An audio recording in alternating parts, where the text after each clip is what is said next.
സദസ്സിന് വന്ദനം. പ്രിയപ്പെട്ട കൂട്ടുകാരെ, ഞാൻ ഇന്നിവിടെ അവതരിപ്പിക്കാൻ പോകുന്ന കഥയുടെ പേരാണ് മുതുനെല്ലിക്ക. അങ്ങ് ദൂരെ കൃഷ്ണപുരം എന്ന കൊച്ചു ഗ്രാമത്തിൽ ഒരമ്മയും മകളും മുത്തശ്ശിയും താമസിച്ചിരുന്നു. മകൾക്ക് 3 വയസ്സായി തന്നെ അവളുടെ അച്ഛൻ ഒരേതോ പകർച്ചവ്യാധി പിടിപെട്ട് മരിച്ചുപോയിരുന്നു. പിന്നീട് അമ്മ തുണിക്കടയിൽ ജോലി ചെയ്താണ് ആ കുടുംബം മുന്നോട്ട് കൊണ്ടുപോയത്. അമ്മയുടെ മുത്തശ്ശിയുടെ ഓമനയായിരുന്നു മകൾ. അവർ അവർക്ക് കിങ്ങിണി എന്ന ഓമന പേരിട്ടു.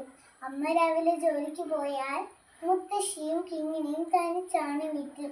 കാഴ്ചയും കേൾവിയും കുറഞ്ഞ മുത്തശ്ശി ഒരു വെറ്റിലയും വയലിട്ട് നീട്ടി വിളിക്കും, കിങ്ങിണി.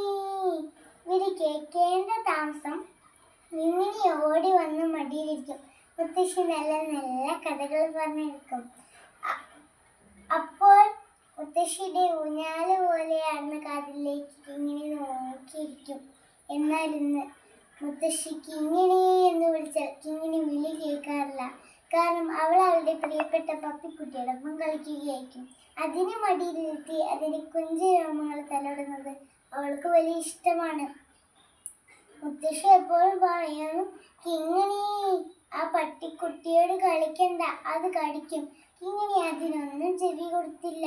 കിങ്ങിണി കുടിക്കാനോ മറ്റോ പോയാൽ പപ്പി വീടിന് ചുറ്റും പൗ പൗ എന്ന് കുഴിച്ചു കൊണ്ടേ നടക്കും.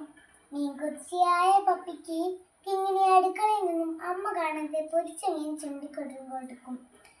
ഊണിലും ഉറുക്കിലും കിങ്ങിണിക്ക് പപ്പി വേണമെന്ന അവസ്ഥയായി. അങ്ങനെ പതുക്കെ കിങ്ങിണിയും പപ്പിയും വളർന്നു വന്നു.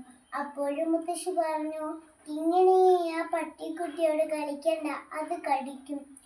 ഒരു ദിവസം അത് തന്നെ നടന്നു. പപ്പിയുടെ പാൽപ്പാത്രത്തിൽ അറിയാതെ തട്ടിപ്പോയ കിങ്ങിണിയുടെ കാലിൽ പപ്പി ആഴത്തിലുള്ള മുറിവുണ്ടാക്കി. മുത്തശ്ശി എന്തൊക്കെയോ പച്ചില അരച്ചു മരുന്നാക്കി കാലിൽ വെച്ച് കൊടുത്തു. ആ ഒറ്റ സംഭവത്തോടെ പപ്പിയും കിങ്ങിണിയും അകന്നു. ദിവസം കൂടുന്തോറും കിങ്ങിണി ക്ഷീണിതയായി കാണപ്പെട്ടു. പപ്പിയും ഭക്ഷണമൊന്നും കഴിക്കാതെ ഒരു മൂലയ്ക്ക് ചുരുണ്ടു കിടന്നു. ഒരു ദിവസം ശ്വാസം കിട്ടാതെ പിടിഞ്ഞു കളിച്ച കിങ്ങിണിനെയും എടുത്ത് അവളുടെ അമ്മ ആശുപത്രിയിലേക്ക് ഓടി. ഇത് കണ്ടു നിൽക്കാനുള്ള ശേഷി ഇല്ലാത്തത് കൊണ്ടാവാം പപ്പിയുടെ ജീവനും മുകളിലോട്ട് പറന്നുപോയി. പ്രിയപ്പെട്ട കൂട്ടുകാരെ, എത്ര സ്നേഹമുള്ളവർക്കുമാണെങ്കിലും അതിനോട് നാം ഒരു അകലം പാലിക്കണം. ഇല്ലെങ്കിലേ കിങ്ങിണിയുടെ അവസ്ഥയ്ക്ക് നമുക്കും. മൂത്തവർ ചൊല്ലും മുതുനെല്ലിക്ക ആദ്യം കഴിക്കും, പിന്നീട് മധുരിക്കും. നന്ദി, നമസ്കാരം.